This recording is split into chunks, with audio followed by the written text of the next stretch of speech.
আমরা আশাবাদী 13 তারিখ থেকে বাংলাদেশের চিত্র পাল্টে যাবে ইনশাআল্লাহ।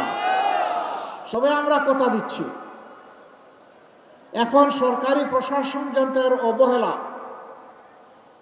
দায়িত্ব পালনে গাফলাতের কারণে, আর হতে পারে কিছু জায়গায় হালুয়া রুটির ভাগ বাটোয়ারার কারণে এই যে চাঁদা হয়, আমরা আশাবাদী বাংলাদেশের মুক্তিকামী মজলুম জনগণের ইনশাআল্লাহ আমানত এবং ভোটে আগামী 12 তারিখ আল্লাহ তাআলা ঐক্যবদ্ধ বাংলাদেশ নির্বাচনী 11 দলীয় ঐক্য জোটের প্রার্থীদেরকে ইনশাআল্লাহ নির্বাচিত করবে। আমরা আশাবাদী 13 তারিখ থেকে বাংলাদেশের চিত্র পাল্টে যাবে ইনশাআল্লাহ। সেই নির্বাচন সেই ফলাফল বার্তা দেবে যে এরা কোনো চাঁদাবাজি করে না এবং কোনো চাঁদাবাজি বরদাস্ত করবে না। সাথে সাথে 90% চাঁদাবাজের হাত অবশ হয়ে যাবে। বাকি 10% যারা থাকবে ওদেরকে বুঝাবো, বুঝ না মানলে যা করা দরকার তাই করা হবে ইনশাআল্লাহ। কারো মুখের দিকে তাকাবো না।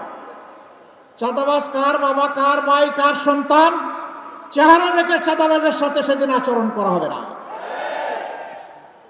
সেই ক্ষেত্রে আমরা হব নির্দয়, নিষ্ঠুর, কঠোর, দেশের জনগণকে বাঁচানোর স্বার্থে, চাঁদার কবল থেকে মুক্ত করার স্বার্থে। মুসিবতে পড়েছি, আমি রাজনীতি করব, আমি চাঁদাবাজিও করব, কিন্তু আমাকে চাঁদাবাজ বলবেন না, এটা কোন কথা? তাইলে আপনি চাঁদাবাজি ছেড়ে দেন, আপনাকে কেউ চাঁদাবাজ বলবে না। আপনি যখন চাঁদাবাজি করবেন তখন এই কথা আপনাকে শুনতে হবে যে আপনি একজন চাঁদাবাজ। চাঁদাবাজির সাথে রাজনৈতিক সম্পর্ক কি? এটি তো দুর্বৃত্তপনা। রাজনীতি হচ্ছে নীতির রাজা, যে মানুষকে সম্মান দেবে, নিরাপত্তা দেবে, যে মানুষের হাতে কাজ তুলে দেবে।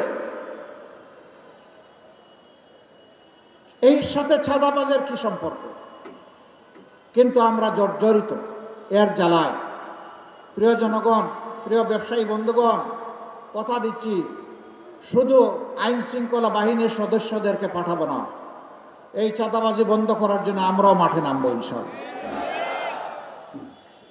সাথে আইন শৃঙ্খলা বাহিনী থাকবে। আমরা বিশ্বাস করি চাঁদাবাজি এবং দুর্নীতি বন্ধ করলে বাংলাদেশ জাম্প দিয়ে, লাফ দিয়ে সামনের দিকে এগিয়ে যাবে।